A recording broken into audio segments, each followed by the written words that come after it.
আজ আরামবাগের করুণা মার্কেটে এক নার্সিং হোমের নিচে দেখা গেল এমন এক দৃশ্য যা দেখে সাধারণ মানুষ হতবাক। একই নাম্বার প্লেটের দুই বাইক পাশাপাশি দাঁড়িয়ে। যমজ মানুষ অনেক দেখেছি, কিন্তু যমজ নাম্বার প্লেটের বাইক এই প্রথম। প্রত্যক্ষদর্শীরা বলছেন, দিনের আলোয় এই সাহস দেখানোর মানে একটাই, প্রশাসনের চোখ বন্ধ আর প্রভাবশালীরা জানে তাদের কিছুই হবে না। প্রশ্ন হলো, এত সিসিটিভি লাগানো হলো কেন? বাসস্ট্যান্ড থেকে শুরু করে শহরের কোনায় কোনায় বিজ্ঞাপন, নজরদারিতে শহর, কিন্তু ঘটনা ঘটলেই সেই ক্যামেরা অন্ধ হয়ে যায়। জনগণের টাকায় এই প্রহসন চলবে কতদিন? ওই নার্সিংহোমের বিরুদ্ধে আগেও এসেছে দুর্ব্যবহার আর রোগী মৃত্যুর অভিযোগ।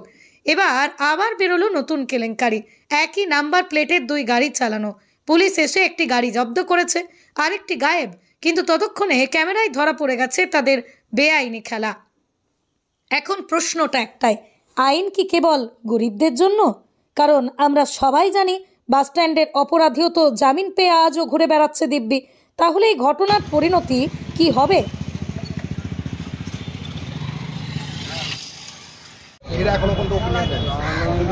এবারে যখন আবার দাঁড়িয়ে ছিল, দাঁড়িয়ে থাকার পরে এই গাড়িটা এই গাড়িটা আবার বার করে নিয়ে চলে যাওয়ার চেষ্টা করছে।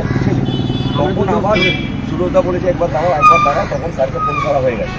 একবার দাঁড়াও বলতে বলতে ওনার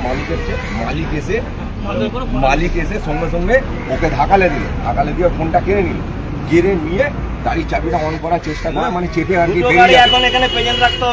চেপে বেরিয়ে চলে যাওয়া, মানে একটা কোনো দুর্নীতির ব্যাপার আছে, একটা চেপে বেরিয়ে যাওয়ার চেষ্টা আর কি, বেরিয়ে যাওয়া। আরেকটা গাড়ি আনানো কি হয়েছিল যদি একটু বলেন? গাড়ি মানে একই নাম্বার, দুটো গাড়িতে আছে, দুটো আলাদা আলাদা গাড়ি, একই নাম্বার। এবার সন্দেহ হয়ে জিজ্ঞেস করা হয়েছিল, এবার উনি সদুত্তর দিতে পারেন। পুলিশ এসছে, ওনাকে নিয়ে গেছে, গাড়ি নিয়ে গেছে। এবার পুলিশের ব্যবস্থা নেবে, পুলিশের আইনে। বলছি, কিন্তু এই গাড়িটা কতদিন ধরে চলছিল? এর আগেও কি আপনারা এইরকম চোখে পড়েছে?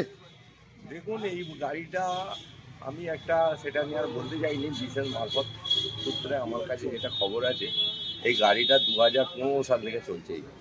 2015 সাল থেকে চলছে? 2015 সাল থেকে চলছে, আজ 10 বছর গাড়িটা চলছে।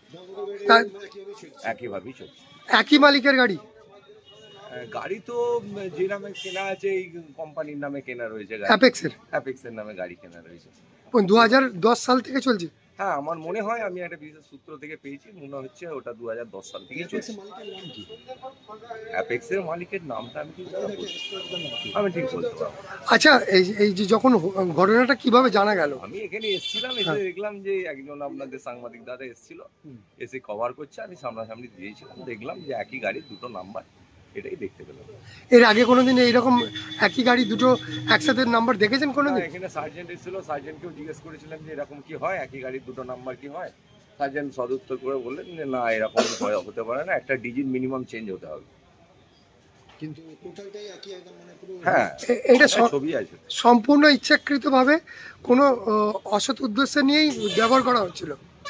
হ্যাঁ, দেখুন, কেন না হলে এটা করবো? এনাদের মতো একটা বড় ব্যবসায়ী, আজকে একটা 70,000 50,000 টাকার গাড়ি, সেই গাড়িটা একটা অন্য নাম্বারের গাড়ি দিয়ে নাম্বার প্লেট বসিয়ে সেই গাড়িটা যদি ইউজ করে, সে তার নিশ্চয়ই দ্বিতীয় কোনো চিন্তা ভাবনা ছিল গাড়িটা নিয়ে, না হলে কেন সে এরকমভাবে ইউজ করবে?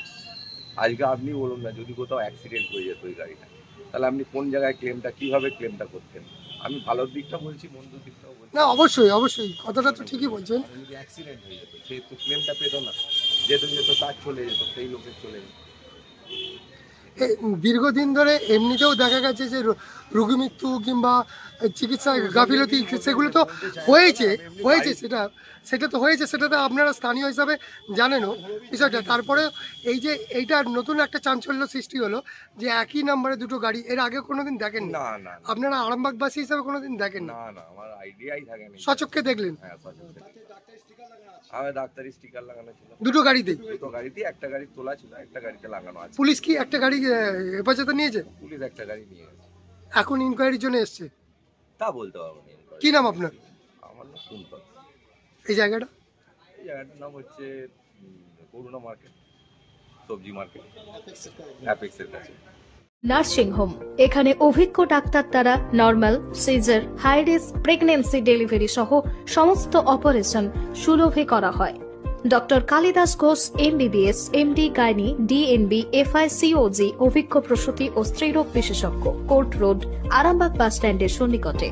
যোগাযোগ নম্বর 7384893374 অথবা 9153144650 অথবা 7001653381।